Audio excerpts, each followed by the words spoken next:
think we're live, guys. Holy shit. It's been a very long time since I've last been live. I think it was like a year since my last stream. But this one is going to be a special one because, yeah, that last video I made where I was using that AI to write a script for me, and it actually came out pretty good. I'm going to basically do a whole live stream of doing that, except it's going to be a lot more fun and interesting and entertaining, hopefully. Oh yeah, I think it's going to be really good. So, let's just get started. I don't think anyone's watching right now, but that's totally fine. I'm just going to go along and do it. Whether I have 0 viewers or 10 million viewers, doesn't make no difference. So, yeah. So here, we got ChatGPT going on. And I already wrote a whole bunch of prompts already just to get started. And of course, if you guys have anything that you want me to type in and do, then definitely let me know in the chat. I will have the chat on to see the comments. Oh, we got friendly neighborhood shit poster. How's it gonna change your name 3 times and still wait for clout and attention? Yeah, cool. I don't really care what this person has to say. Yeah, if I really wanted attention, I wouldn't be making a stream, a year later? Well, people are gonna be who they are. It is what it is. So, let's get started with this shit right here. So, I had a bunch of interesting prompts that I put with this. Mostly gaming related, because I think it's fitting for this channel. I'm not just going to put a random thing and put it on here if it's not gaming related. So, yeah. So, this was definitely the best one that I think I've ever... Like, I'm still laughing when I read this. Give me 1 second, though. I need to... Hold on.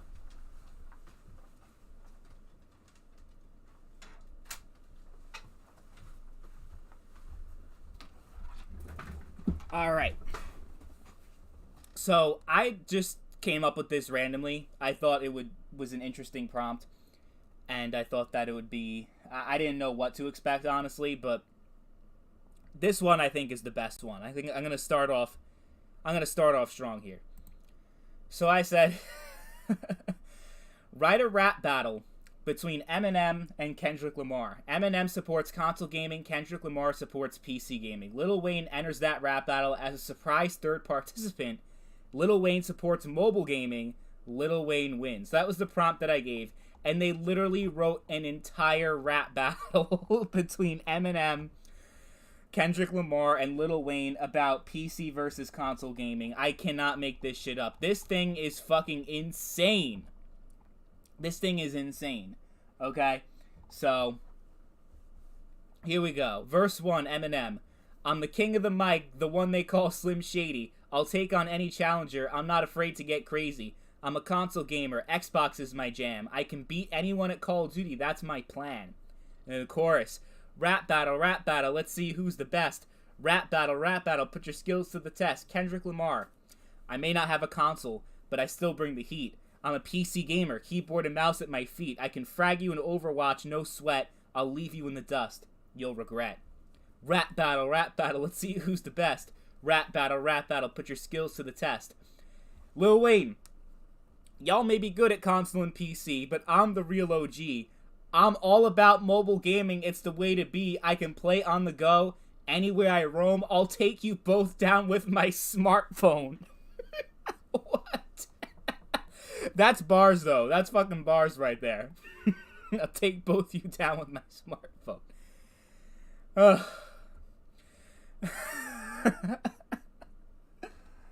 Oh my god. Rap battle, let's see who's the best. Rap battle, put your skills to the test. Lil Wayne, I got the skills and the flow to win this fight. I'll leave you both in the dust, out of sight. I may not have a console or a PC, but I still reign supreme. I'm the king of mobile gaming. You can't compete. Don't ye? Lil Wayne, the victor in this game. Lil Wayne, he's got the mobile flame. Oh my god. Rap battle, it's all said and done. Lil Wayne reigns supreme, the battle is won. Wow. Fucking wow. I have no fucking words. Step aside, Console King. The Mobile King is here. Oh yeah. Oh yeah. So that was one. I thought that was pretty good. Honestly, like, the whole rap was kind of lame. Like, Eminem, like, what kind of bars is that? I'm a console gamer, Xbox is my jam, I could beat anyone at Call of Duty, that's my plan. And then Kendrick Lamar's like, I bring the heat, PC gamer, keyboard and mouse at my feet. Like, what? Keyboard and mouse isn't at your feet. It's on your, like, your hands are on the keyboard and mouse. What does that have to do with feet? Like, just cause something rhymes doesn't mean it's good. So, yeah, I'm gonna say no to Eminem, no to Kendrick Lamar. But Lil Wayne, he can play on the go anywhere he roams. He'll take them both down with his smartphone. I'm sorry, but that one verse just did it. Even though I predetermined him as the winner, he still is just the winner because of that line. Like, come on. He's definitely got the heat. So that was one. I thought that was pretty good, but whatever. You know, some people, aren't into rap. I get it. But I thought that was pretty funny. So then I decided to take a different turn. The video game crash of 1983. So my prompt was, you're a surfer, bro. Using as much surfing lingo as possible, explain the video game crash of 1983 and its effect on the video game industry. Yo, bro, the video game crash of 1983 was a total bummer for the industry. It was like a huge wipeout that wiped out a lot of the companies that were riding on the waves of the video game boom. Like, that's just fucking, like that, I don't even know what to say. That shit's impressive. That shit's impressive that it could, like, go down to all the lingo and shit. See, back in the day, video games were all the rage. Everyone was trying to get in on the action. And a lot of companies were pumping out games left and right. But the problem was, there were just too many games being made and not enough people to buy them. The market became oversaturated, and a lot of the games being produced were total duds. It was like trying to surf on a crowded break with too many kooks in the water. The waves were choppy and hard to ride, and a lot of people got wiped out. Video game crash was the result of all of this, with a lot of companies going under and the industry as a whole taking a big hit. But like any good surfer knows, after a wipeout, you have to dust yourself off and paddle back out. And that's exactly what the video game industry did. It took some time for things to recover, but eventually, the industry was able to bounce back and ride the waves to even bigger and better things. Like, wow. Like, I gave it a very specific prompt, and specifically talked about the video game crash of 1983 and its effect on the industry. Like, that's a pretty specific thing that I was asking for it to do, and it got it all down pretty perfectly. Like, it even used lingo to try to compare it to the crash of 1983, which I think was fucking insane. Like, how was it able to do that? How? I don't understand this technology. It's so, like, I'm so mesmerized by it, but it's also pretty fucking scary at the same time. Like, shit. Like, I think we're in for some we're gonna have some problems here with, like, like, they're gonna write, like, entire Hollywood screenplays and shit at the rate that we're going. Like, I don't know, man. I think it's something like that is literally gonna change the world. Oh yeah, I'm gonna take suggestions later, but I just wanted to go through some of mine first. So, let's see what... I have another one. Actually, I'll save that one for later because it's kind of... It's less funny. I want to get the funny stuff out. acting as a sarcastic mean girl, described the loot box controversy. As a sarcastic mean girl, I would say that the loot box controversy is just a bunch of entitled gamers throwing a fit because they can't get the virtual toys they want without putting in any effort. They want everything handed to them on a silver platter, and when they don't get it, they cry about it like babies. It's just a bunch of entitled brats trying to get something for nothing. They need to grow up and realize that in the real world, you have to work for what you want. It's not fair for developers to have to deal with all this drama just because some gamers can't handle a little bit of RNG. Wow. Wow. That was something. Like a fucking AI was able to come up with that. It's like, can't handle a little bit of RNG. That's some pretty advanced shit. Yeah, it's definitely what game developers think. It's what they think out loud, at least.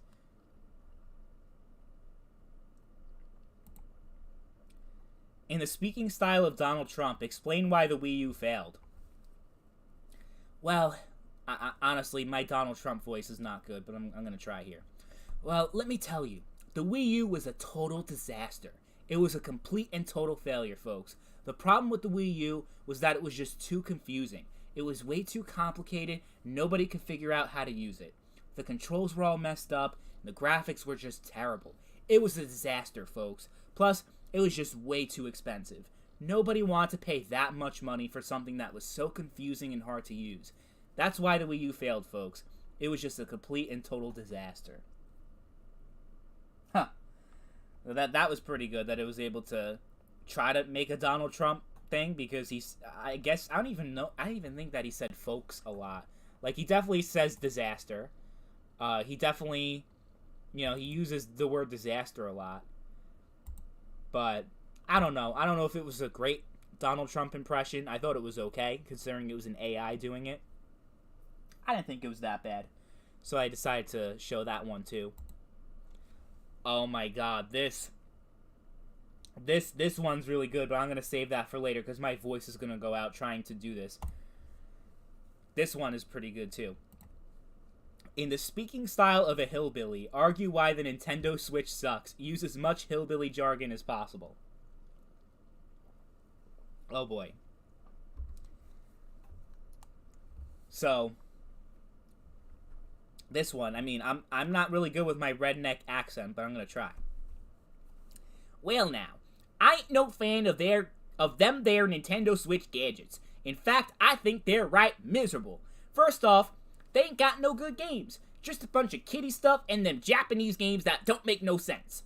And even if they did have some good games, they ain't got no buttons. How am I supposed to play Call of Duty with no proper triggers? It's just a big old touchscreen.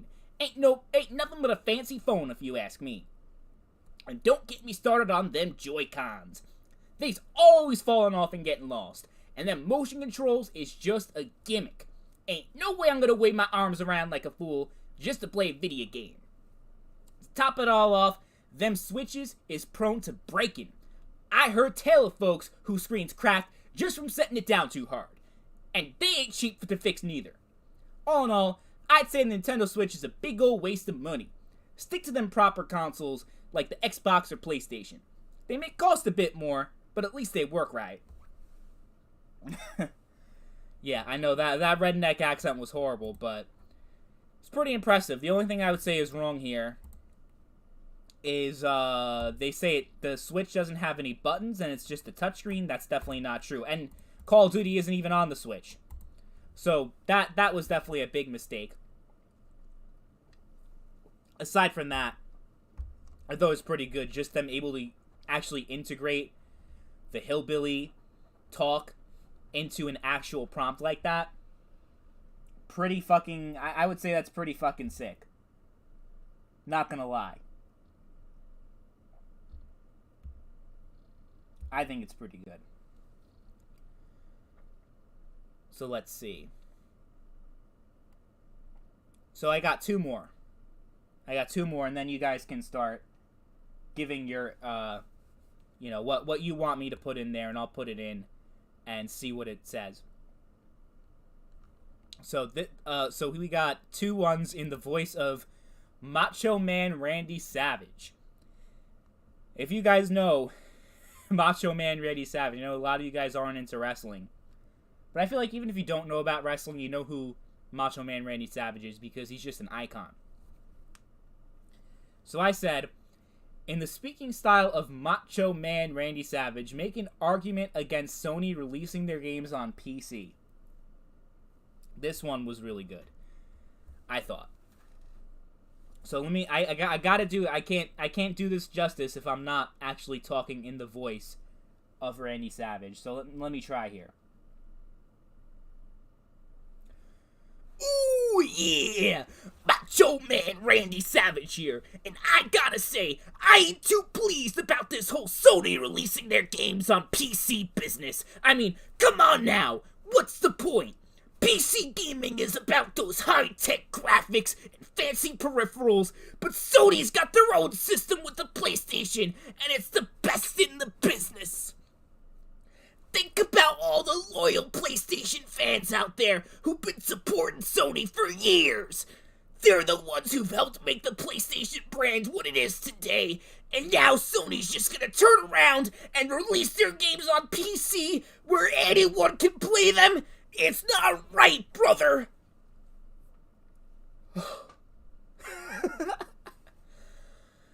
And what about the exclusives? Sony's got some of the best exclusives out there, and if they start releasing them on PC, where's the incentive for gamers to go out and buy a PlayStation? It just doesn't make sense! So bottom line, Sony should stick to what they do best, and keep their games on the PlayStation where they belong. Oh yeah!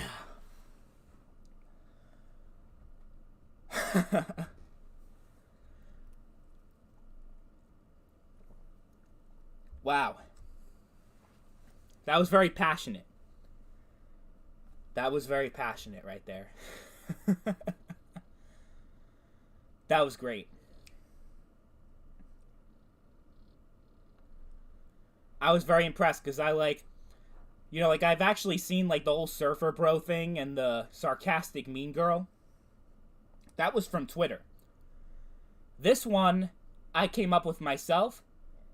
I mean, Macho Man Randy Savage is just an icon. But, damn. I didn't think it would actually do it. The only thing that I have a problem with, it says brother. That's Hulk Hogan. That's not Randy Savage. Don't say brother. That's Hulk Hogan, his rival. But yeah, that's some pretty good shit. So I'm gonna. I have another Randy Savage one, but I gotta. I gotta calm down a little bit because that took a lot out of me. That took a lot. I don't know how Randy Savage does it. I don't know how he did it, but damn. So I came up, not gaming related, but I also came up with a random fan fiction where Shrek overthrows Tony Soprano, becoming new boss of the family. I don't know how I came up with this prompt. It's just a random stuff that popped in my head. It's actually a pretty good story. So here it goes. Shrek was not a man to be messed with. He was big, green, and had a temper that could match the fiercest of dragons. But despite his gruff exterior, he had a heart of gold and would do anything to protect those he cared about. But one day, Shrek received a visit from a group of wise guys who worked for Tony Soprano, the notorious boss of a powerful New Jersey crime family. They had come to offer Shrek a job, but Shrek wasn't interested in getting mixed up in the world of organized crime. However, as the wise guys persisted, Shrek began to get angry. He had no desire to work for a man like Tony Soprano, who was known for his ruthless tactics and utter lack of compassion. Finally, Shrek had had enough. He let out a mighty roar, causing the wise guys to cower in fear. "I ain't working for no Tony Soprano," he growled. "Now get out of here before I lose my temper." Well, you already did lose your temper, dude. Anyway, the wise guys quickly retreated, leaving Shrek to contemplate his next move. He knew that he just couldn't sit back and let Tony Soprano run roughshod over the neighborhood. Something had to be done. And so, with a fierce determination in his heart, Shrek set out to overthrow Tony Soprano and take control of the family himself. He began by rallying the support of the other members of the crime family, convincing them that there was a better way to do things. Many of them were tired of Tony's tyrannical rule and were more than willing to follow Shrek into battle. As the two factions clashed, it quickly became clear that Shrek was the superior fighter. With his strength and cunning, he was able to defeat Tony and his loyalists, earning the respect and admiration of the entire crime family. In the end, Shrek emerged victorious, becoming the new boss of the family. He vowed to use his power for good, bringing justice to the streets and making the neighborhood a safer place for all. And so, the reign of Tony Soprano came to an end, replaced by a new era of fairness and compassion under the leadership of Shrek, the kind-hearted ogre. The end. That's just so random. Like, that came in my head. I don't know why I thought of Shrek and The Sopranos, but hey, it actually was a pretty decent story. So I got one more. I got one more Randy Savage because that one was, that one was so good I had to make another one. So I asked Randy Savage again. I asked it again in the voice, speaking style of Macho Man Randy Savage, making argument that indie games are overrated and that AAA games are better. Oh, this is gonna be good. And thank God it's a lot shorter than the last one because I don't know how much Randy Savage I got left.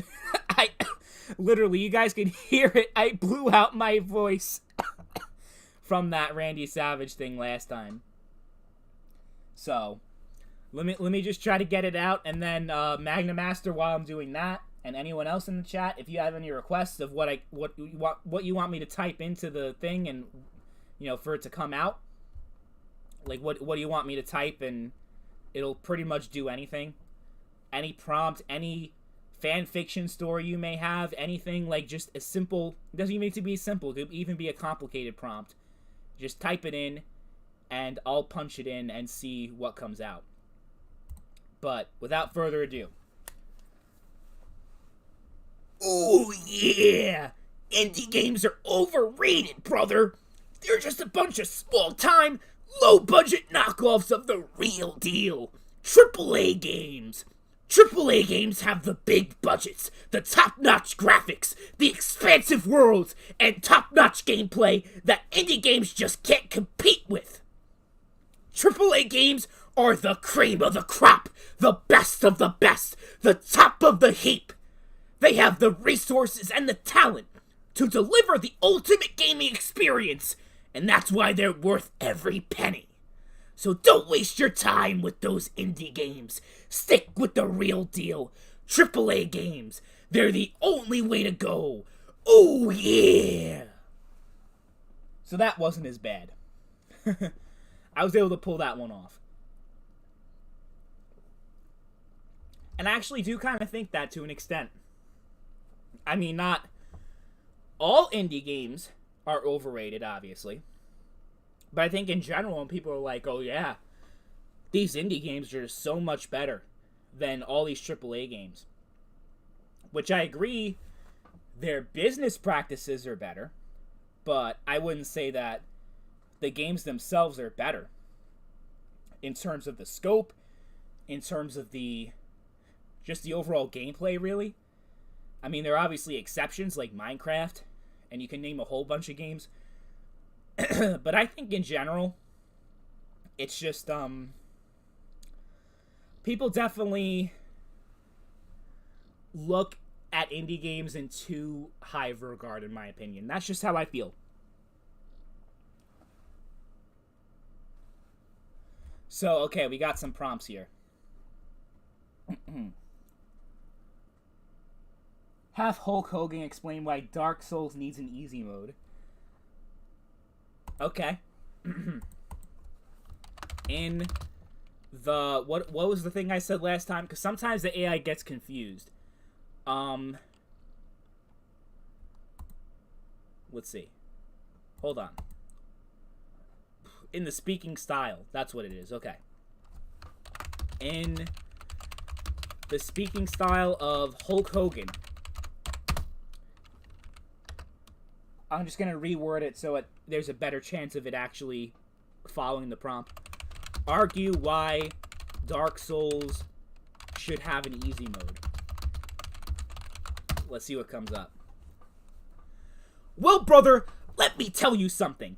I understand that Dark Souls is known for its challenging gameplay, but sometimes a brother just wants to enjoy the story and world without constantly dying and having to restart at bonfires. An easy mode would allow players who may not be as skilled at action games or who may not have as much time to devote to hardcore grinding to still experience all that Dark Souls has to offer. It would also allow players to enjoy the game at their own pace and not feel frustrated by constantly being stuck at a difficult section. And it needs a little bit of time to finish up. But we're off to a good start. There you go. Let's face it. Even the Hulkster himself has a bad day or two in the ring. Sometimes you just want to take it easy and not have to worry about dying every 5 minutes. That's good. So come on. Let's give the people what they want and add an easy mode to Dark Souls. It's the right thing to do, brother. There you go. That's Hulk Hogan. That's definitely something Hulk Hogan would say. Although I'm sure Hulk Hogan has never picked up a joystick in his life. He never played a video game in his life. I can guarantee you that.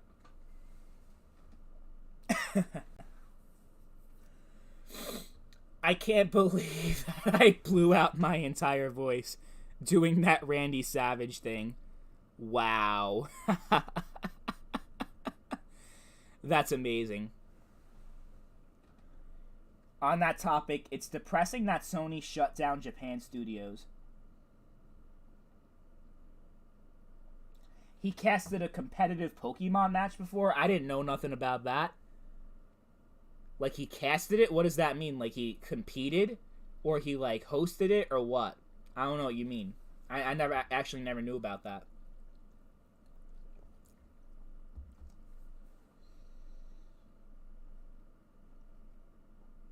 Yeah, this thing doesn't let you talk about controversial stuff. Like, if I try to talk about Chris Benoit, it doesn't like that. Like, look, I'll show you guys. Let me actually delete some of this stuff because it's, like, because it saves it, but then there's only a certain amount that you can save before it, like, overloads or whatever. So I'm just going to delete some of these.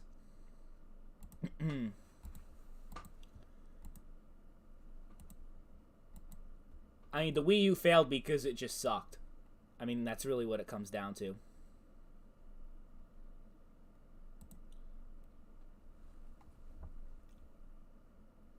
The early 2000s during the third... Oh, he commentated. That's what you mean. Commentated. There you go. Okay. That makes sense, actually. But he probably didn't... Do you think he actually knew about Pokemon? Like, they probably just gave him a few notes. I don't know. I doubt that Hulk Hogan's a hardcore gamer. But yeah, actually have a couple more ones that I thought were kind of less funny, but more like kind of analytical. So one thing I guess kind of is a joke. I asked it to write an essay arguing why the Ouya is the greatest video game console of all time. Now, it wrote one that I didn't like, so I like asked it to regenerate, and this one actually was kind of half decent, even though it's... I mean, you're arguing about why one of the worst consoles of all time is one of the best, but I wanted to see how it could pull it off, like how well it would do. So it says, the Ouya is a small Android-based video game console that was released in 2013 and gained a cult following among gamers. While it may not have achieved mainstream success or had as much of an impact as the other, more well-known consoles, there are several reasons why the Ouya can be considered the greatest video game console of all time. One reason is its innovative approach to gaming.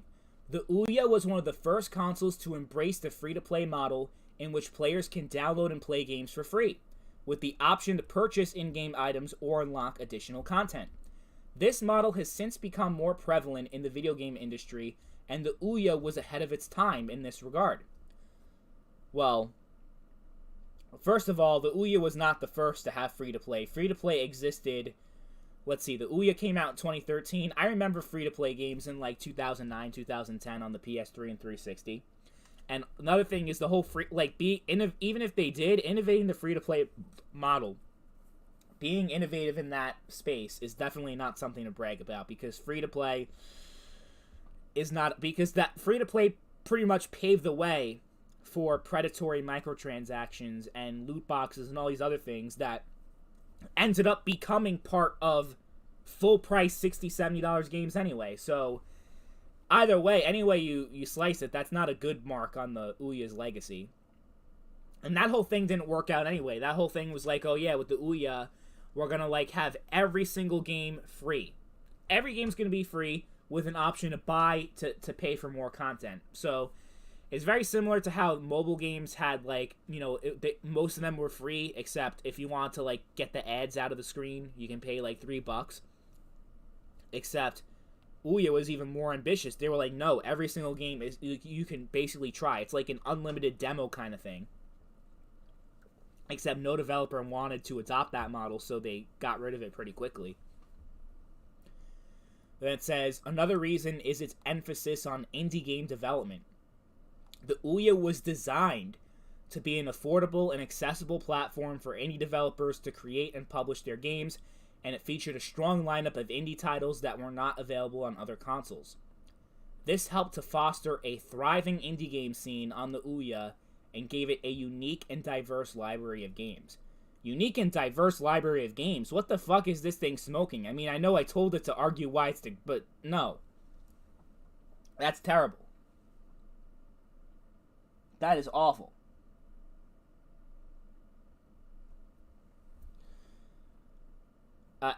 Like, can you name one game that was good on the Ouya? I can't.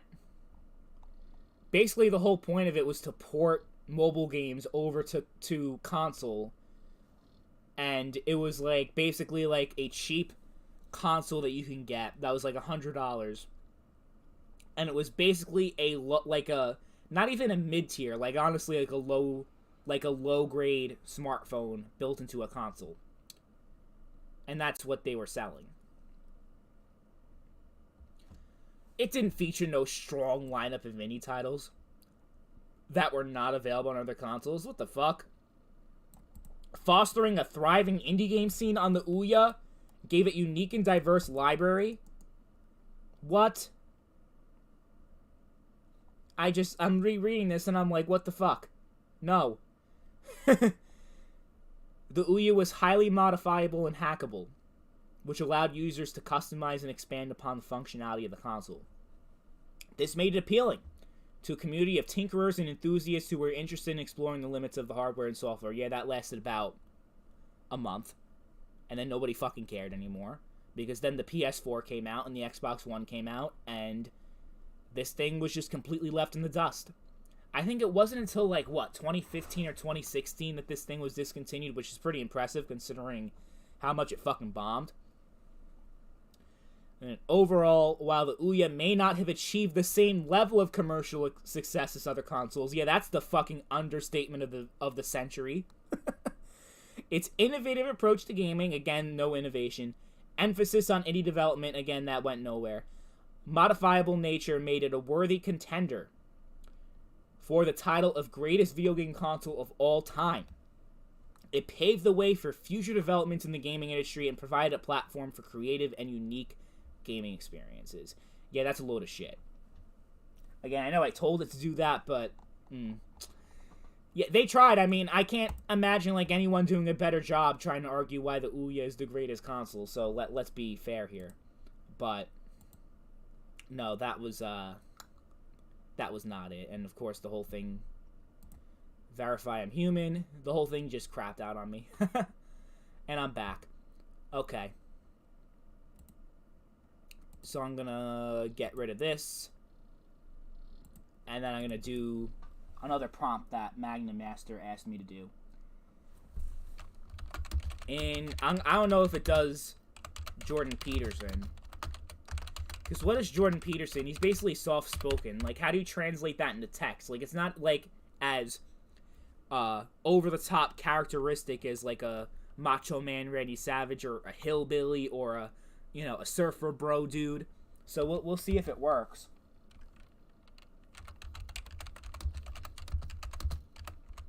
I hope... What the hell is a daikamo? If it's a pornography or something, it won't allow it to... it won't allow it to go through. That's like the one thing it does, I'm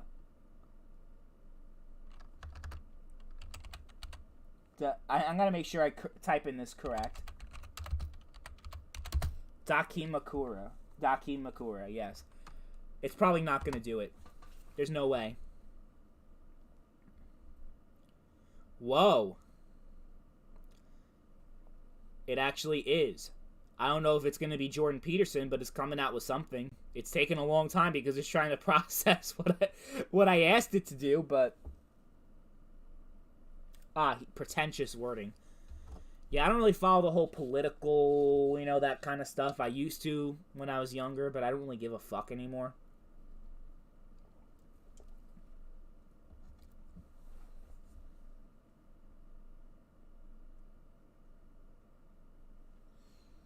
It's, it's having a hard time here.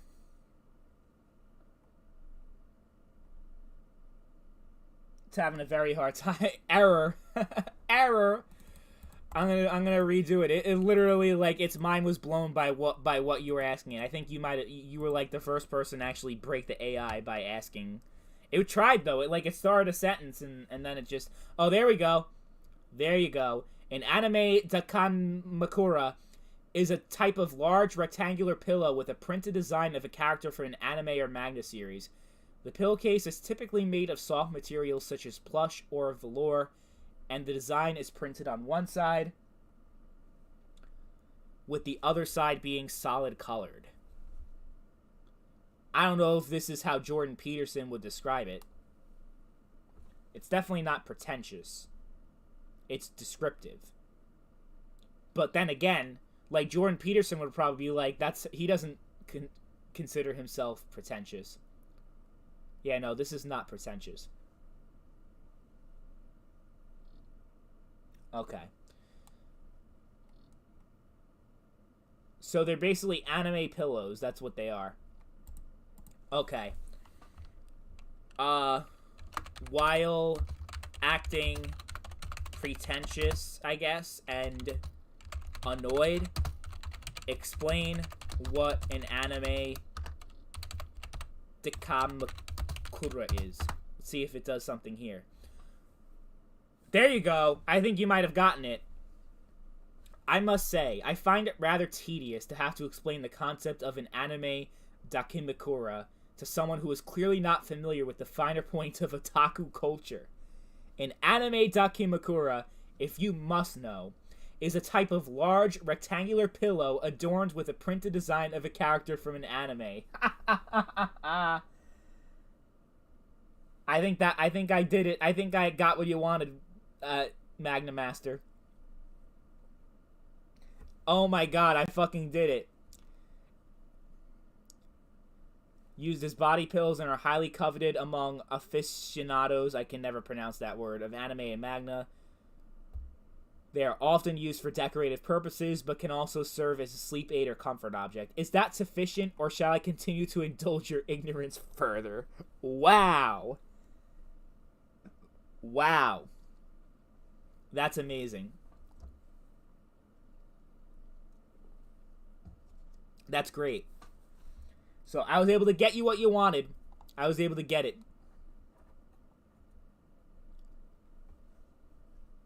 That's fucking great. So I decided to be like, okay, write an essay arguing why Xbox Game Pass could be harmful to the video game industry, because I made that video a while ago that I believe has more dislikes than likes. People didn't like what I had to say, but people really didn't want to listen to what I had to say. So I wanted to see like if this thing could make an argument also. So it's like, Xbox Game Pass is a subscription service offered by Microsoft, allows users to access a library of over 100 games for a monthly fee. While the service may seem convenient and cost-effective for gamers, it could potentially be harmful to the video game industry as a whole. One potential issue with Xbox Game Pass is that it could lead to a decrease in sales for individual games. Since gamers can access a large library of games through the service, they may be less inclined to purchase individual titles. This could have a negative impact on game developers and publishers, as they rely on game sales as a primary source of revenue. Another issue with Xbox Game Pass is that it may create some sense of complacency among developers and publishers. Yes, that's the big one. With a steady stream of income from the subscription service, they may be less motivated to create innovative and high-quality games. Instead, they may focus on creating games that are easy to produce and can be added to the Game Pass library quickly, rather than investing the time and resources into creating truly exceptional titles. Yes. This right here is the main problem. It's not cost effective to go balls to the wall, have like $100 million, $200 million budget for one game, for it to just be on a subscription service. Let's say Xbox Game Pass generates, I actually broke down the math in the video. Let's say Xbox Game Pass had like 100 million subscribers, okay? And if it costs like $10 a month or $15 a month, they would make like something around like $5 billion a year. Honestly, I forget the exact number, but it was definitely like less than 10 billion, right? A little bit more than a billion. So if one game costs $200 million, then you're already blowing a big chunk of the revenue. Never mind the profit that Microsoft makes, because they're, at the end of the day, they're shelling out the money to develop these games. So are they really going to make that money back? Because the thing with Netflix is that why they cancel so many shows is that they don't care. Even when, like, because you hear stories about one of the highest rated shows on Netflix is one of the most watched shows on Netflix gets canceled after 2 seasons. Gets canceled after 1 season. Because what Netflix cares about is this product, is this TV show, is this movie going to get us more subscribers? Is it going to get us to increase our revenue? If things are just staying the same, but you're still spending all this money, they determine that's not cost effective, so they cancel the show.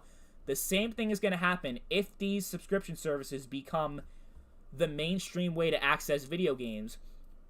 There is going to be a significant decrease in quality for video games. Like, if you think it's bad, like the past decade or 15 years have been bad with the declining quality of video games, you ain't seen nothing yet. You ain't seen nothing yet. I'll just say that. Like, you guys don't realize what's coming. You guys have no idea. And it's going to hit you. It's going to hit you hard. Because this is just, like, it's coming. In the next 5 to 10 years, we're going to see a lot more of this stuff where games just are severely gimped and they're not as good as they could have been because they're catering to the Xbox Game Pass model rather than a full release game that could actually be commercially viable. So that's going to be a big problem. It's going to be a big problem. It says the focus on subscription services could lead to a shift away from traditional methods of purchasing and owning games. This could ultimately be harmful to gamers, as it means they no longer have permanent access to the games they paid for. If a gamer decides to cancel their subscription, or if the service is no longer offered, they could lose access to all the games in the library. That's another big one that I mentioned in that video. It's pretty impressive that the AI is like able to recognize this and actually wrote a whole essay. So it says, while Xbox Game Pass may seem like a convenient and cost-effective option for gamers, it could potentially be harmful to the video game industry. It could lead to a decrease in game sales, decrease in the quality of games being produced, shift away from traditional methods of purchasing and owning games. Yeah. I mean, I think this is going to be the big problem here. This is going to be like the secondary problem, because if a game leaves, like, it becomes exclusive, like not released as an individual game, leaves Game Pass, isn't brought somewhere else, you lose that game forever. Like, we already have that problem with digital games. With subscription games, it's going to be, the problem's going to be tenfold. So that's going to be a serious issue. Yeah, it's not going to hit. Yeah, I mean, but eventually you're going to run out of old games to play, right? Like, I'd say, like, there's a certain cutoff point. Like, I'd say, like, 2011, 2012 is when the golden age of gaming died. And, I mean, you could argue that the golden age, some people would say that it was the early 90s, the mid 80s. Basically, whatever time period you grew up in is when you think that the golden age of gaming was. I was raised around the mid 2000s, early 2010s. So that's what I'm going to say. I mean, the PS3 and Xbox 360 was the greatest console generation of all time, in my humble opinion. And I spent most of my childhood with the PS2. But yeah, I think it's right on the money here. I think it's a huge problem that people, it's going to be like, just like the Google Stadia video, where everyone was disliking the video, everyone was saying I was wrong, everyone was saying I have no idea what I'm talking about, and I'm just a hater, I'm just a troll. I made that video in, I think it was 2021, April of 2021. I said Stadia will shut down by 2023, and guess what happened? Stadia shut down in 2023. It's about to shut down in 2023. In not even a month, like in like a week or two. So I think it's just like that. That Game Pass video I made that got a shit ton of dislikes. In 5 years, people are going to come back to that video and be like, holy shit, this dude was right. It's going to be the same exact thing as that Stadia video. Guaranteed. Guaranteed. I don't know about that. My backlog is over 2,000 games, less than 20 of which are new. Remember, I enjoy games from the 80s. Yeah, so you're a lot different than me. I'm not really a big fan of like the 2D games, the 8-bit games. Obviously, I'll play Mario. Obviously, I'll play Sonic, which is actually 16-bit, not 8-bit. But 8-bit Sonic is pretty good too. If you ever played the Master System games, I mean, for the technology that it had, I thought it was pretty good. There are certain games that I will play, but I didn't grow up back then. I mean, I know, like, Magnamaster, I'm pretty sure you told me, like, because we're the same age, but you actually grew up with, like, a Super Nintendo, like, that was your first console, I think. I'm pretty sure that's what you told me at one point. So, your opinion's gonna be different. Like, even though we're the same age, there's just, like, your upbringing, because of that being different, you're gonna, your opinion on that's gonna be different, I guess. Yep. I have a pretty damn good memory, huh? He said, yeah, he grew up with the Super Nintendo. Recently got into JRPGs and shoot-em-ups, so what I can enjoy vastly expanded just recently. That's great. Yeah, I try to get into that stuff. Here's the thing, man. I haven't played video games at all in the past year, and that's not even a joke. Like, my gaming has been severely limited. My passion for video games has gone down so dramatically that, like, it's kind of sad. Like, that's honestly, like, one reason, besides the fact that I got this new job and I have a lot less free time. It's not even a new job anymore. I've been there for well over a year. But, it's eaten up a lot of my time. It's kind of like a lot of my energy, even though playing a video game doesn't take a lot of energy. But for me, it kind of does, like, because especially if I'm trying to get into a new game, I'm trying to learn the game, I'm trying to do this and I'm trying to do that. I'm trying to, like, mentally get into it. It's, I just want to veg out sometimes and, like, kind of, like, if I am playing a video game, I'm playing games like Fallout 4 and Skyrim. I'm sure you've seen my, my Steam activity, and like, whenever I am on, it's just fucking Fallout 4 and Skyrim, games I've played 20,000 different times over. I've been playing a lot of Madden lately, but you can't see that because it's on my Epic Games. Oh, we can't talk about Epic Games. You guys, you don't like that. People hate Epic Games Store, but hey, I saw a good deal, even though the same deal was on Steam a couple, like, 1 week later. It doesn't matter. You still have to go through the EA service. Yeah, I got 24 hours on Madden, and I actually played it earlier. So that's, like, one new game that I actually played a lot. Madden Football. I'm a fucking huge football fan, man. I fucking love it, man. Hoping the Bills win. I'm hoping the Bills get to the Super Bowl. I'm sure you have no idea what the fuck I'm talking about. Actually, you might, because they had a huge NFL game in, I think it was Munich. They sold 60,000 tickets in 3 minutes in Germany. NFL is actually picking up a lot of steam over there. I don't know if you're familiar with NFL, with football, American football, but it's actually gaining a lot of ground in Europe right now. There's even talk about opening up an expansion team in London and then even Germany, like, years later. We'll see how that goes, because that'll be very interesting. So, yeah, I actually want to dive into that, though, because I'm going to say write an essay explaining, and an essay is kind of boring. Fuck it. I just want answers. I don't care about being funny anymore, because I'm actually curious about this. This is kind of the more philosophical phase of the live stream. We got silly and funny earlier. Now it's time to get into some interesting stuff.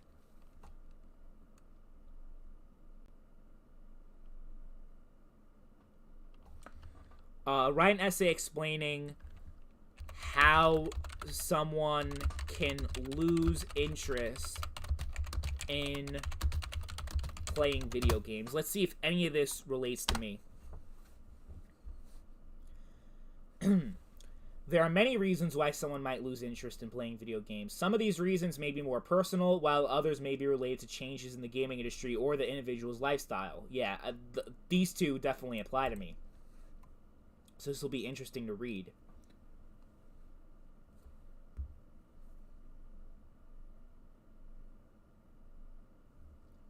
If it fucking loads. Yeah, sometimes, like, I think, they have so many, like, people connecting to the server, and also, like, sometimes it just takes time to think. It still thinks a lot faster than a human would. Like, a human coming up with an essay, it would take, like, even a short essay would take them, like, I don't know, like, maybe, like, 25 minutes minimum. So the fact that it's able to just churn this shit out is still amazing to me. Like, I'm still blown away by this, and I discovered this days ago. I'm still just like, wow, I can't believe this shit. But while I'm waiting for it to load, I got a comment from Matt. Oh, of course. So I'm going to redo that. But, yeah, he said, I comfort game a lot, too.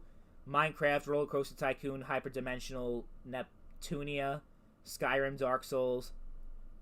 Use Dark Souls as a comfort game. Yes, I know I'm a weirdo. Yeah, that is pretty fucking weird. Dark Souls as a comfort game. Wow. I've never heard that before. People, usually Dark Souls is, like, anxiety-inducing. Like, it's, one of those games that, like, it definitely does not relieve stress for most people. Absolutely not. Let me try that again, though. Write an essay about how someone can lose interest in playing video games. It's really amazing. You can, like, ask it anything and it comes. Yeah, I don't know what it is. Like, I used to play video games, like, almost every day in my life. Almost every day. And now I play it, like, maybe, like, once a month if I'm lucky. Like, and that's serious. I'm not even exaggerating. Like, that's honestly a big reason why the channel hasn't had much activity. This is my first live stream in a year. You know what I mean? It just sucks. And I've kind of, like, been more into sports and other things. Like, I do have other interests, but, you know, like, video games have kind of just, they're not really much of a factor in my life anymore, which you could say is neither a good thing nor a bad thing. But, you know, when it's something that you've had so much passion and interest for like, over 20 years, and to kind of have that go away for whatever reason, it's just, you know. So let's see what this thing has to say. As people grow and mature, their interests and preferences often change, and it is not uncommon for someone to lose interest in activities that they used to enjoy. Why someone may lose interest in playing video games, they may have become too busy with other responsibilities and commitments. Yeah, that's definitely one thing that has definitely affected me. As people get older, they often have more demands on their time, such as work, definitely work, school, which I was honestly, when I was in school, I was able to kind of get by it. Like, I was able to get pretty high grades with minimal effort, but school and work are two very, very completely different beasts. Like, just because you can excel at school with minimal effort doesn't mean you can do the same thing at work, especially if you're doing, like, manual labor stuff like I'm doing. And that's another thing, I'm not really using my brain that much, which isn't very good, but at least I'm not sitting around. Like, yeah, so you think I'd be playing more video games because I'm fucking moving around. You think I'd want to come home and sit down and do some shit. Like, I do sit down, though. I just fuck around on Reddit. I fuck around on YouTube. I watch a bunch of YouTube. I don't make a lot of YouTube videos, so I don't know. I guess my whole thing has changed. Family obligations, yeah, that's definitely come in to play. In addition, someone may lose interest in playing video games if they become disillusioned with the industry or the types of games that are currently available. That sounds like something, right? I think that's something you and me both are experiencing, Magna Master. If a person feels like the video game industry is not producing games that are innovative or engaging, they may lose interest in playing them. Yeah, like, some of these new games that I play, I'm just so fucking bored so quickly. Like, there was a game I got, which you can't say is indicative of the entire video game industry, but it's like an example. Life is Strange 2. I don't know if you ever heard of that game. It's basically like kind of like the Telltale games where, like, your choices affect the story, blah, blah, blah. But that game, the voice acting was so bad.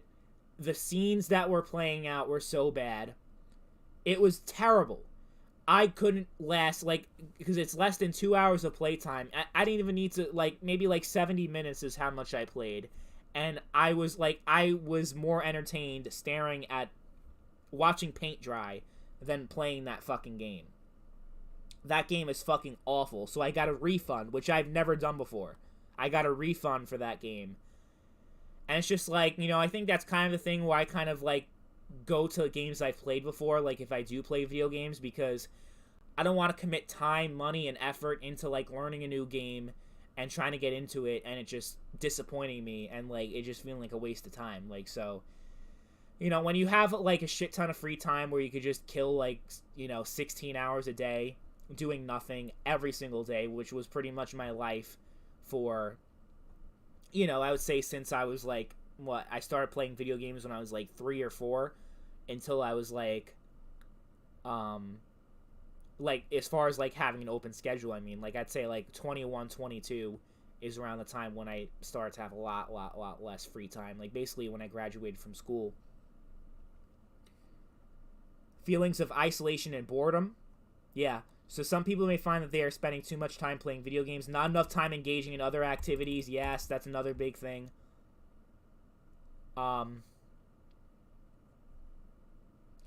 Feelings of isolation and boredom ultimately lead to a loss of interest. That's definitely played a factor as well. I would say that's fair.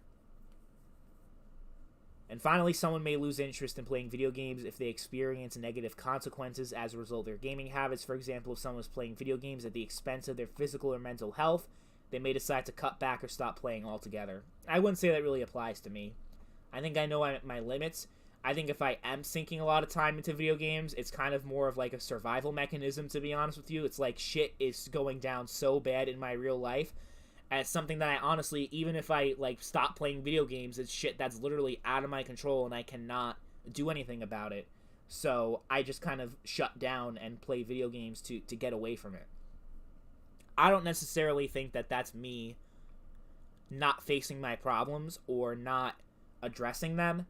I think it's honestly, like I said, more of a survival mechanism, more of me. Like, I could say, like, with confidence that video games saved my life. Multiple times. Where, like, I was at such a low point in my life that I don't know what I would have done if I didn't have that escape mechanism at my disposal. And that's some real talk. So it's definitely, I would say, like, overall, it's caused more good than harm. I don't think that video games inherently caused harm upon my life, and that my life would be so much different if I never played video games. That's how some people feel who, like, seriously had an addiction problem. But I don't think that really falls into me, like, that I really have that. I think the other things that they listed, pretty much, like, you know, more responsibilities, being disillusioned with the industry.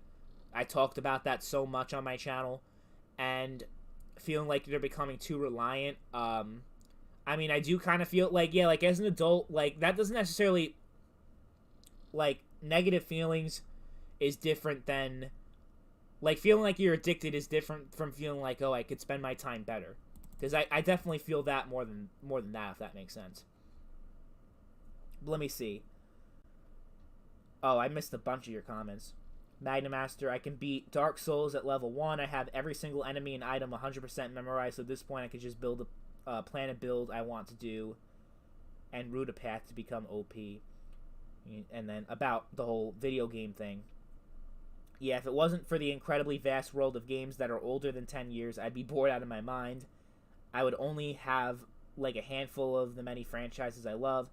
And then he says, psychiatrists have actually said that video games are a good thing to distract from symptoms of many mental issues while treatment is still in progress. Yeah, like, the whole violent video game thing, my parents were like, well, really, it was mostly my mom. My dad didn't give a shit, but my mom was like, yeah, you can't play these games because you're too young and it's gonna, like, corrupt your mind or whatever. I'm like, okay. Like, honestly, I just, all I cared about back then was SpongeBob, so I didn't really give a shit. I wasn't really trying to play Grand Theft Auto. Like, that wasn't really part of my world. Call of Duty was not part of my world. Like, I didn't even know what Call of Duty 4 was or what World at War was until after Modern Warfare 2 came out, and that was, like, my first COD. I got it for Christmas, because when I was 11 years old, that's when my mom determined I was old enough to play M-rated games. Honestly, part of me kind of liked that, because I was able to have I wouldn't say, like, oh, I was able to have an innocent childhood because I didn't play Grand Theft Auto. I don't think that really matters. But I think, like, kind of, like, playing more of, like, the kid games and playing, like, those kind of games and not really being exposed to, like, the more mature games. And at a young age, you can't really appreciate that kind of stuff because you don't really understand it, you know? Because you're not really, you're not really alive when you're a kid. Like, obviously you're alive, but you know what I mean? Like, you're not really experienced anything. Not to say that I experienced gang violence, but you know what I mean? Like, games that depict more, you know, violent stuff. You definitely, as a child, you kind of have a hard time understanding, like, what the game is trying to say.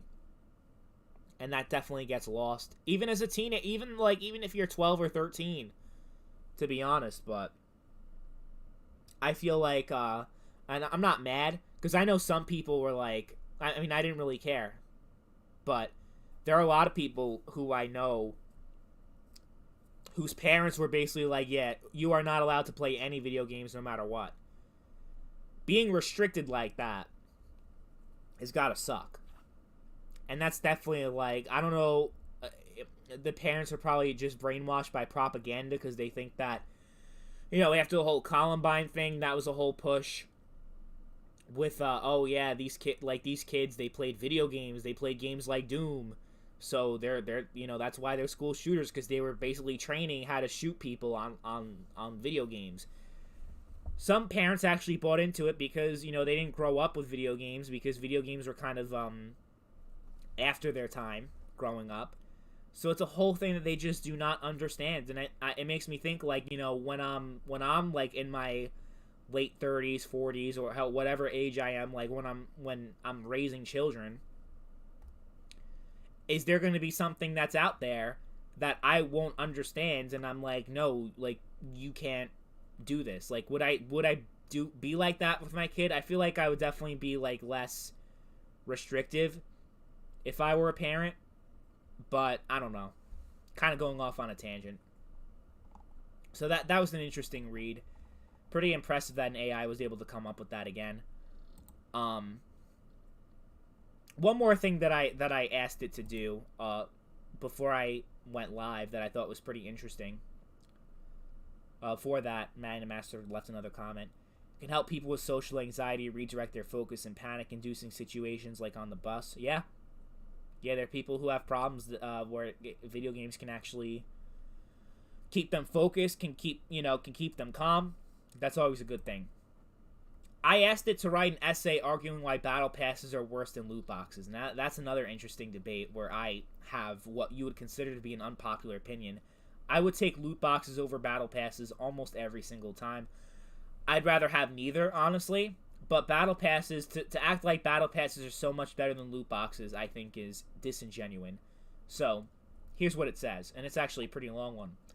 Battle passes and loot boxes are both forms of monetization in the video game industry, with the former being a type of progression-based system and the latter being a randomized reward system. While both types of monetization have their criticisms, there are several reasons why battle passes can be considered worse than loot boxes. First, battle passes often require a large time investment in order to fully complete and unlock all the rewards. This can lead to a sense of grind for players, as they feel pressured to play the game more in order to progress through the battle pass tiers and unlock the rewards. This can be especially frustrating for casual players who don't have as much time to play, or for players who do not enjoy the gameplay enough to want to play for an extended period of time. That's definitely me. In contrast, loot boxes do not require as much time investment, as they can be purchased with real money and do not require players to complete certain objectives in order to unlock. While this can still lead to a sense of frustration for players who do not receive the rewards they want, it at least allows players the option of choosing whether or not they want to invest more time or money into the game. That's a very, very interesting point that I never even thought of, to be honest with you. So that's something I want to get back to. Let me just read the rest. Second, battle passes often offer a limited selection of rewards, with many of the more desirable rewards being locked behind the highest tiers of the battle pass. This can lead to a feeling of exclusivity and elitism, as players who are able to complete the battle pass may feel that they are superior to those who are unable to do so. This can create a divide within the player base, with some players feeling left out or left behind if they are unable to complete the battle pass. Yeah, that's another thing. 100%. Loot boxes, on the other hand, offer a more diverse selection of rewards, as they are randomized and can contain any number of different items. This allows for a greater sense of fairness and inclusivity, as all players have an equal chance of receiving the rewards they desire. Finally, battle passes can often be seen as a way for game developers to extract more money from players, as they often offer a limited time frame in which players can complete the battle pass and unlock the rewards. This can create a sense of urgency for players who may feel pressure to purchase the battle pass in order to have a chance at obtaining the rewards. Loot boxes, on the other hand, do not have a time limit and can be purchased at any time. So in conclusion, while both battle passes and loot boxes have their criticisms, battle passes can be considered worse due to their time investment requirements, limited selection of rewards, and potential to create a divide within the player base.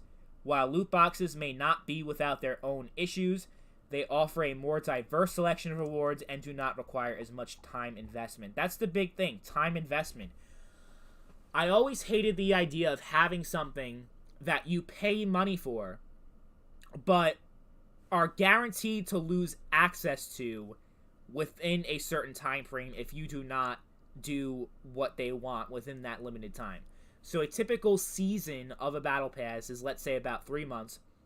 So I don't know the exact amount of time it takes to grind out like a battle pass in Fortnite. All I know is that it's way too much time for me to even care, for me to even try. I think the longest, because like when you're when they have a battle pass, like there's the free tier, which really is meant to entice you to get because all the good stuff is in the pay tier. 100%. Because Fortnite, like the cosmetics, like, someone running around as John Wick, like you want to be John Wick, of course. Who doesn't want to fucking be John Wick? But who wants to spend all that time? Like, honestly, when I see someone with a John Wick skin, when I see someone with whatever skin, like, when I know that they completed the highest tier battle pass, I'm like, wow, this person's life is sad. They're spending all that time, all that, like, just to get that gratification for one single video game. I really just don't understand that. That's why I hate looter shooters. That's why I hate, like, any game that really promotes a culture of grind, where the main purpose of the game is to grind it like a job, like a full-time job. I'd rather work overtime at my real job than spend any time on this fucking horseshit. 100%. And I hate my job. But fuck, I would rather do that and actually make some fucking money. No, you know, hey, if you're a Fortnite YouTuber, if you're making a shit ton of money, that's fine. But I mean, like, for someone that just dedicates their entire life to one video game, it's just like, I find that sad. I just do. You can say that's like judgmental, but these are the same people, like, that are like, oh, look at me, I'm so much better than you because I put all this time into the video game, and you need to get good, you're a scrub, blah, blah, blah. Obviously, not everyone is like that, but I'm just saying, like, there's definitely an elitist culture with a lot of these games that have a battle pass system and, you know, have grind and stuff like that. Ransack says that's a bad attitude to have. If you enjoy a game and put time into it, you deserve to get rewarded. Okay, to an extent, I agree. But when you basically put pressure onto people, like people who actually work 40 hours a week, people who actually have stuff to do in their lives, I don't really mind if the whole thing was completely free, which I understand there has to be monetization, so it can't be completely free, but the method of monetization with these supply drops, what bothers me is that you're paying the money for it, whether it's like, I don't know, $10, $15, $20, it's all basically, it's all cosmetic shit, to be fair, so it's not like, oh, pay to win, pay to win. It's not pay to win, so that's one thing that I agree is a benefit of battle passes over a lot of the loot boxes that we had in games like Black Ops 3, where it actually was like legit pay to win weapons. But the thing with the battle passes is I just completely hate the principle of you spending money and then the access of that content being taken away from you if you don't meet certain parameters, even after you pay the money. I just hate that. I fundamentally think that is an awful method of monetization, and I can never support that. Magnamaster says, I hate live service games. Many of them are so excessive that they make you grind super hard for content and you can never keep up. Live service games, you know what? That's a good, you know, another good thing to type into the thing.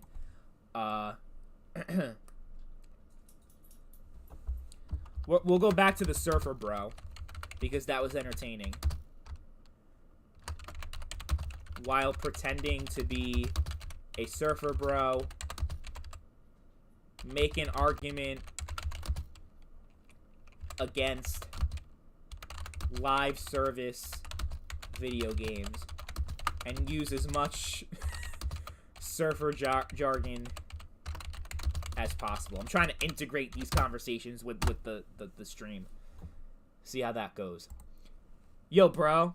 I totally get that live service games can be rad and all, with all the new content they keep dropping and stuff, but let's face it, they're like the gnarliest grind fest ever. I mean, sure, at first it's all chill, and you're just cruising on your board, catching some sweet waves and leveling up. Wow, we're off to a good start here. Wow. This is fucking awesome.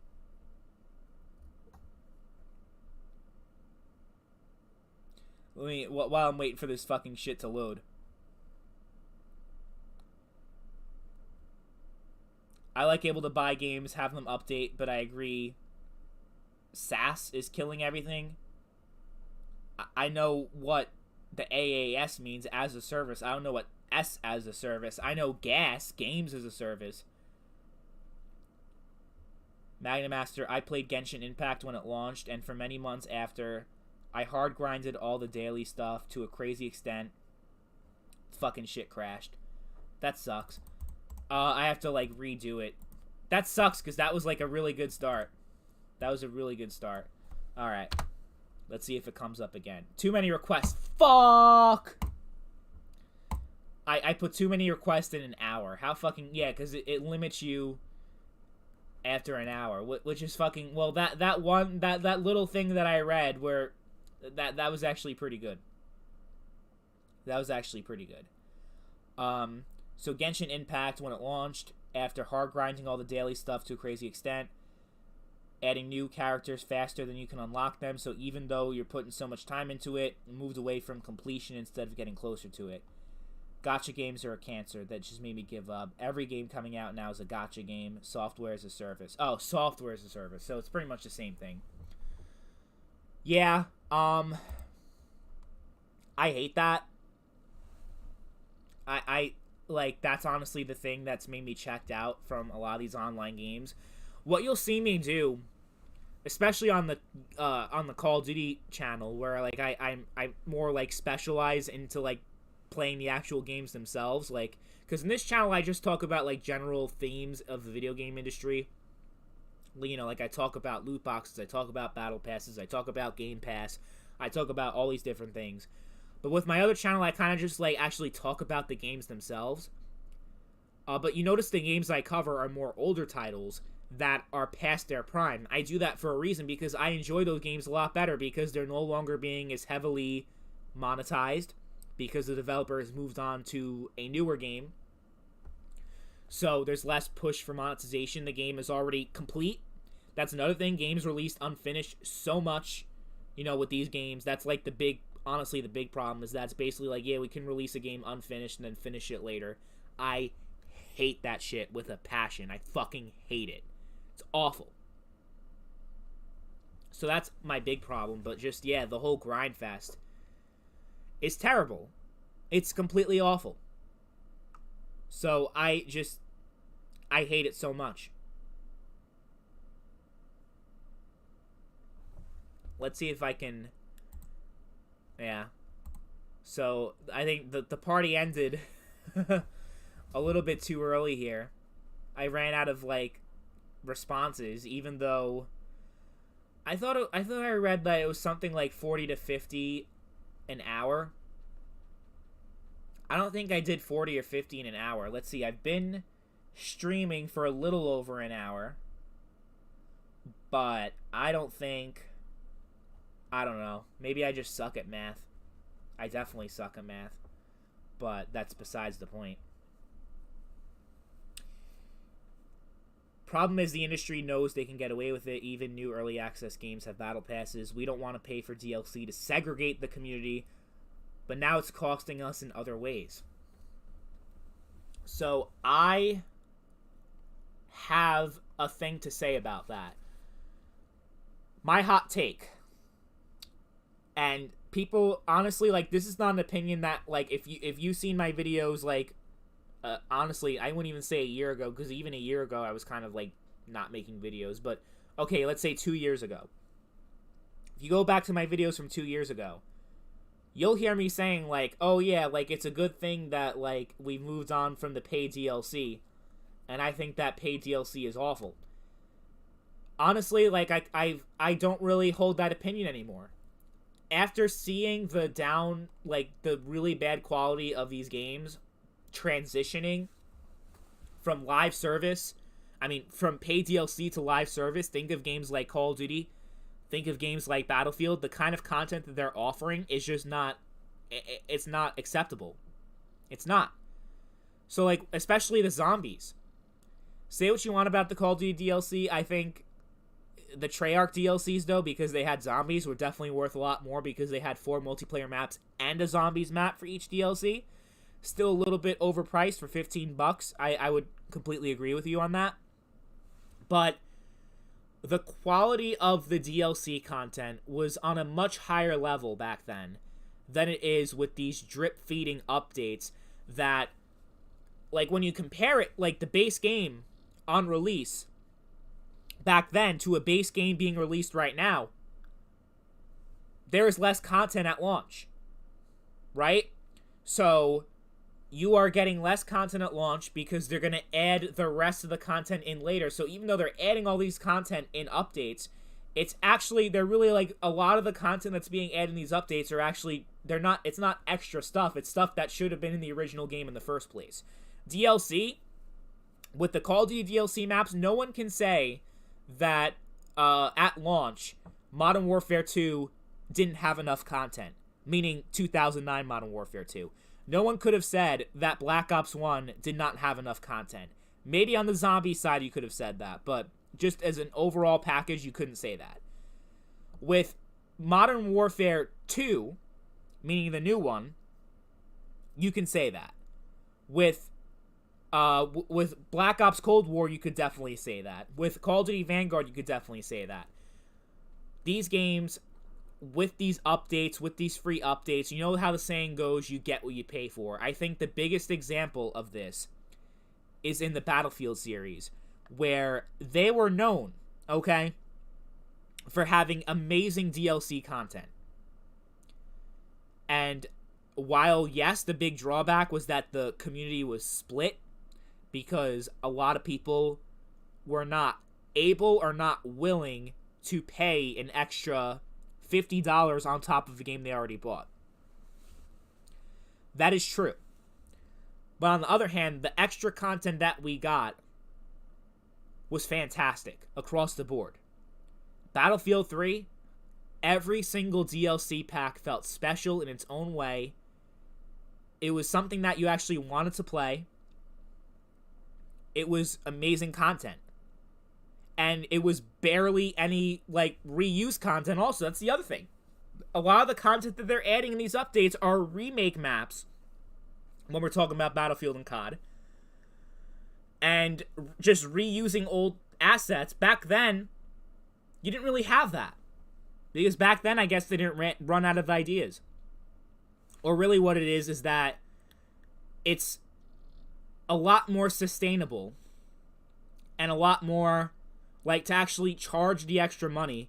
You're getting that money back instead of trying to spend the money to add more content, hoping, like, you'll make your money back, hopefully, like, by gaining new players and getting them to buy the battle passes and so on and so forth. Like, you're making more money directly just by releasing the extra content.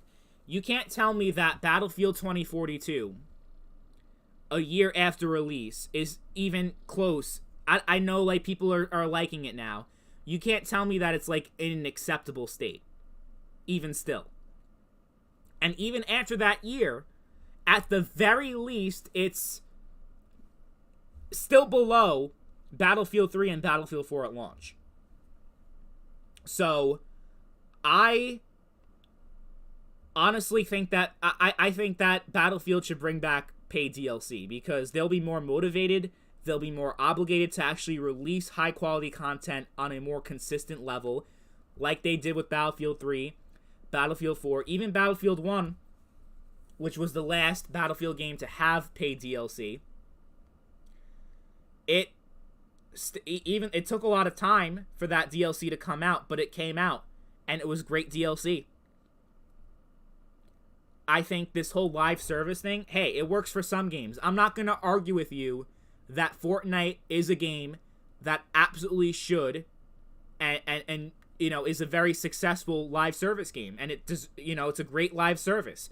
The whole idea of the map changing constantly over time and that Fortnite is a great live service, but people took Fortnite. Everyone wanted to be Fortnite. That was the problem. That is not a model that should apply straight across the board, across the entire video game industry, across every single online game. That's kind of what made me check out from the whole online gaming scene, to be honest with you. So that's why I don't post on this channel. That's why I don't post on the Mr. NoobTube Gamer channel either, because these new games I'm just not into, and even the old games. Look, I've been playing, like, Black Ops 1, I love that game, and all the other games, like, I've been playing them for, like, 10 years. Eventually, you two get tired of them, at least of making content of them on a consistent level, because there's really not much else to talk about at some point. You're kind of beating on a dead horse when you're talking about a game that came out, you know, what, Black Ops 1 is, like, 12 years old now. So let me just keep up with the comments, because there was a bunch of them that came in after I went on the rant. We don't want to pay for DLC to segregate the community, but it's costing us in other ways. Magnamaster says this stream was pretty fun so far. The concept is awesome. Ransacked. Problem is, we opened that can of worms, and now it'll never close. 100%. It's never... We're never going to go back. Unless there's a real push for it. Unless people, like a company's like, yeah, we're gonna go back to the whole DLC thing. Or we're just going to, like... You know, because, to be fair, with an online game, to keep the servers up, you do want to have some more... another revenue stream coming in, not just like launch the game, keep the servers up. Like they want to be motivated to keep the money coming in, but at the same time, I don't know. Like I just think out of all the DLC models, obviously, like again, it's like across the board. It shouldn't, like, not every game needs DLC, not every game needs a loot box, not every game needs a battle pass. But I would say, at least just for the Call of Duty and Battlefield games, DLC is the way to go. I remember how I desperately wanted to pay $60 to get the season pass for COD. Now I don't really feel the need to grind in Call of Duty all that often. Yeah, 100% on that. Magnamaster says some DLCs were good. Dark Souls has had great DLC. Borderlands as well. Yes, those are two great examples. Fear 2, another one. Now they're just these patches with a smidge of content. Yeah, again, like, what is it called? Drip feeding. You're getting drip-fed small bits of content. A good chunk of it just being reused content from older games, like, you know, to bring the whole nostalgia thing back. My whole thing has always been, and I've said this on the Mr. NoobTube Gamer channel multiple times, I do not, if you're going to tell me that, look at our update for our new Call of Duty game. We're bringing back a map from Black Ops 2. My first reaction is, why am I not just going to go play Black Ops 2 then? Like, why would I rather play your game than that? Your game has skill-based matchmaking. Your game has all this fucking bullshit in it that did not exist in the other game, and the older game was 10 times better than the new shit you're putting out. Why don't I just go back to the old game and play that map on the original and the superior title? You know what I mean? Like, so the whole, like, bringing back old maps for nostalgia to try to bring players in, it's obviously successful, but for me, it does not work. It does not bring me in to these games at all. Madden Master says, honestly, I don't think Battlefield needs new entries. There are plenty of games in the series, and every new game just shrinks the player bases of the older ones. That's an interesting take.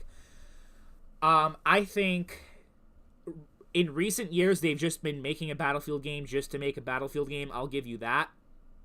Battlefield 5 is a game that could have been great if they actually took the time. It ended up being a complete flop because it didn't have nearly as much content as previous titles and nearly as much content as it should have had, and it just didn't live up to its potential.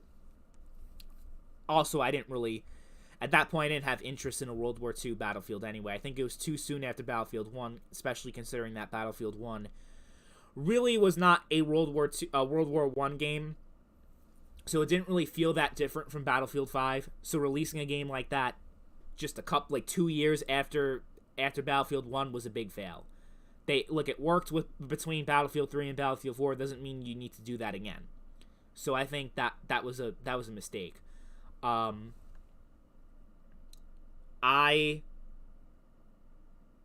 think that Battlefield 2042 is an even bigger disaster because they changed the direction. They even took their time with it. They're like, yeah, we're gonna release it, but now we're delaying it. And we're gonna take our time with it. And then you see the final release. That's the thing, like, about all these developers that say we're taking our time with the game. We hear you loud and clear. We're gonna delay the game. And then even after the delay, the game comes out and it's a fucking monstrosity. Imagine, I just can't even fathom what the game would have been like if it actually released on schedule. Holy shit. So that's another thing. But then Ransack's like, problem is games are $70 now. You're not getting more out of that money. People are paying it. So it's like, you can bitch all you want, but like, what are you doing? I'm not talking about you guys, obviously, but I'm just saying as a general statement. If they raise games to $80 tomorrow, people are gonna still pay it. Like, that's just the reality. People are just going to buy it. They want that new shiny thing. They're going to get that new shiny thing no matter what.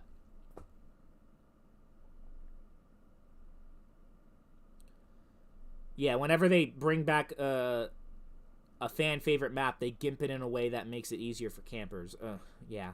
Like Shipment in Modern Warfare ain't the Shipment that we grew up with. That's 100%. So yeah, with games being $70, how can you justify paying $70 then another $50? Well, really, don't charge $70. I don't even think $50 should be the price of a season pass. I do agree, like that. In most cases, DLC was overpriced. $50 for a season pass was insane. It's like basically the price of the full game. So I agree with you on all those points.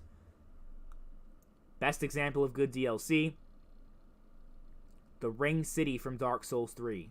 Over a dozen new weapons, a new covenant, a ton of new armor sets, 4 of the best bosses of all time, massive areas, new best boss in the series. Yeah, I can name a whole bunch of them. Ballad of Gay Tony in Grand Theft Auto 4. Far Harbor in Fallout 4. Dragonborn in Skyrim. Fuck. There's a shit ton. There's more bad than good DLCs, but there are a lot of good DLCs out there. You just need to find them. And Undead Nightmare, Red Dead Redemption. People are still begging for them to make a second Red Dead Undead Nightmare, which is never gonna happen.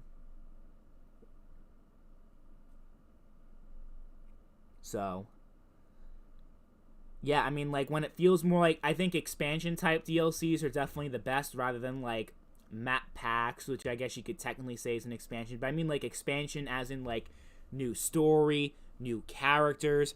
Even, I guess, like, what would be an example of a good multiplayer DLC? I guess you can argue Call of Duty United Offensive in 2004, even though I'm not a fan of that, but objectively speaking, it was a good expansion. Yeah,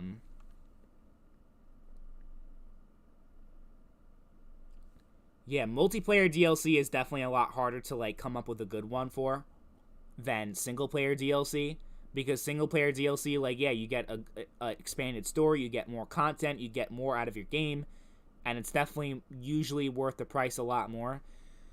With online multiplayer, it's a lot more tricky. Even, like, Destiny 1, I remember the Taken King, that was a $40 DLC, and it was just, it added a lot of stuff, but was it worth the literally almost double the price of, like, you know, like, for the total, like, the game plus the expansion was basically the price of 2 games? Absolutely not. Let's see if this thing finally comes through. Fuck. I was hoping.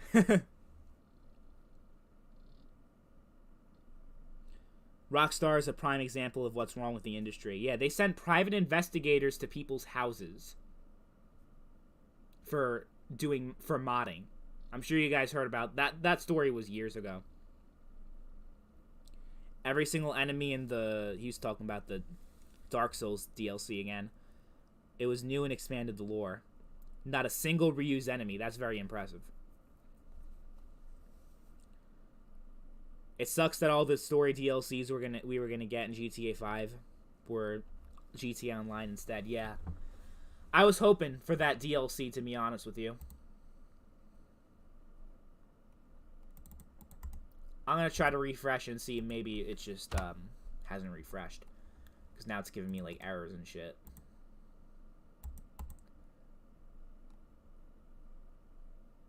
Fuck. Alright, never mind.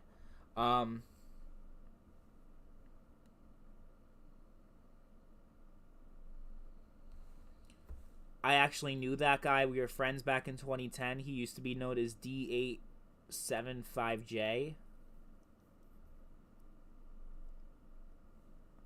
I don't know what guy you're talking about.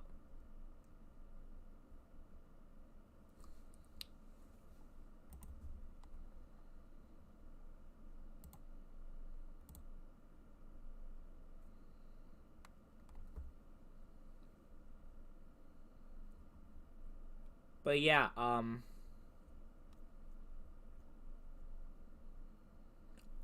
Oh, the guy.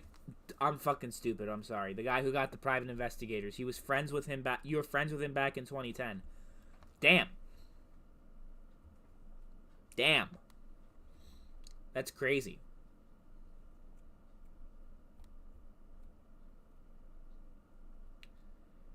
Yeah. I mean, I can argue. You could try to argue that like people who, because Nintendo has sued people to oblivion that put like that had ROMs, you know, the ROM websites. I think modding for a game, if they're not making money out of it, like to sue people who are just doing mods, I think is just morally fucked. It's just fucked. I hate that shit. It definitely makes me less likely to support the publisher. I mean, look, I like Red Dead Redemption, I like Grand Theft Auto, but it's just definitely rubs you the wrong way when you see shit like that.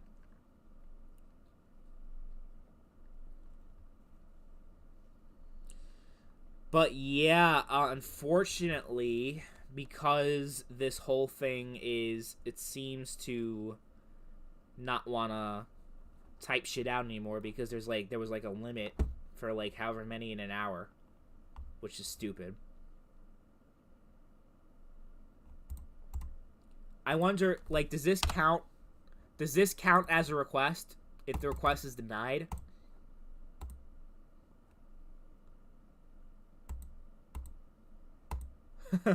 You know?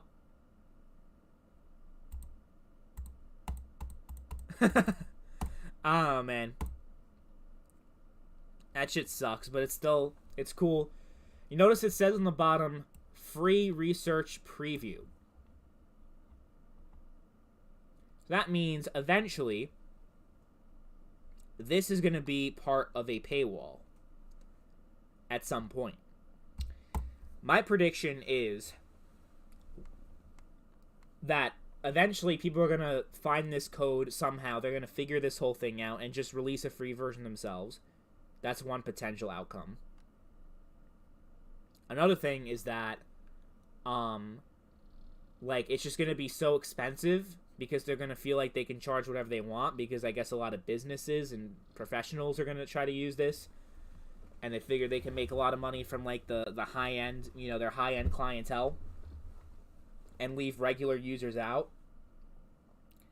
That it's just you know, it's going to become, I'm not going to say irrelevant because, you know, it's a very powerful tool, but eventually there's going to be an alternative, and they're going to get, I think either way it's going to end up as well, I mean, we'll see.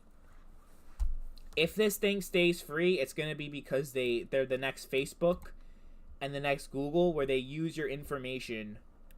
You know, they sell your data. I mean, they probably already do, for all I know. I don't know. They might. But we'll see. This thing, honestly, I think this whole thing has the potential to change the fucking world. I'm not even exaggerating when I say that. I'm not even kidding. Like, this might end up being, like, the biggest invention since the internet itself. It is amazing what this thing is capable of doing. It was a fun stream, but it's also, like, a wake-up call to how advanced this AI is really getting. Never mind the whole plagiarism aspect. Never mind, like, you know, there's going to be a lot of YouTubers that will use this as an easy way to write a script for their videos and sound professional and sound articulate and sound intelligent. YouTubers, obviously, like, not the most important factor. You also have in academia. This may be a potential thing, even if they figure out a way to, like, detect it. This thing's just going to get more advanced, so the thing you use to detect it is going to be useless, you know? So, I think this is honestly a game changer in life. Like, this is like a serious innovation. And I don't know what's gonna happen. Like, this can literally, like, theoretically create an entire Hollywood script and write movies. So even, like, creatively speaking, not even, like, you know, intellectually, but, like, even the creative side of it, like, nobody is going to have a job. You know, everything's going to be automated. Not just your factory jobs, not just that, you know, those kind of jobs. That's what everyone talks about. Even your screenwriter might be out of a job.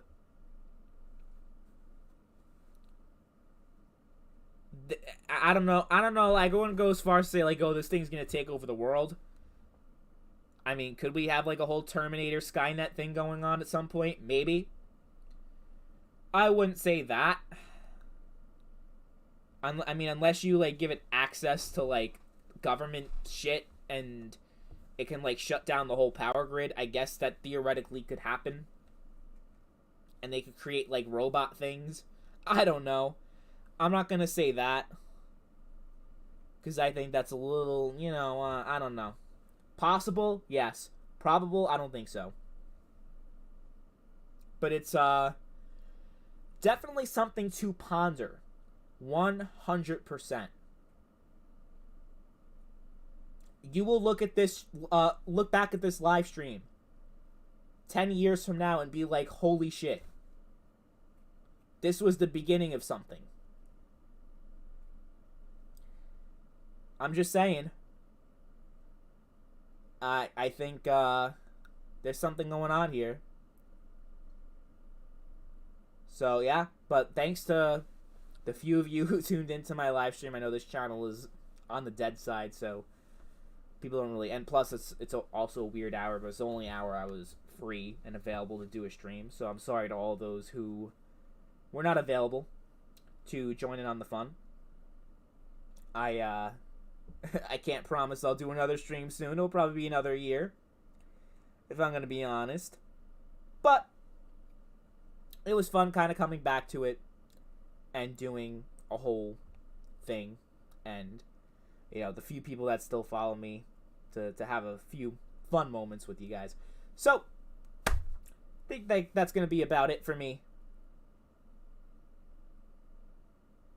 Yes, me too, Magna Master. I know, like, we haven't, but, my shit, I'm just so like, it's not you. I don't fucking talk to anyone because I'm just so fucking overwhelmed with shit, and I barely have time. I know that's just, like, a common excuse everyone uses when they blow people off, but for me, it actually is true.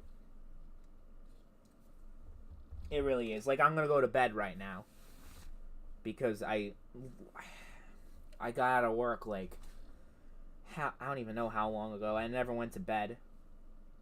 Like, 7 hours ago, 8 hours ago, some shit like that.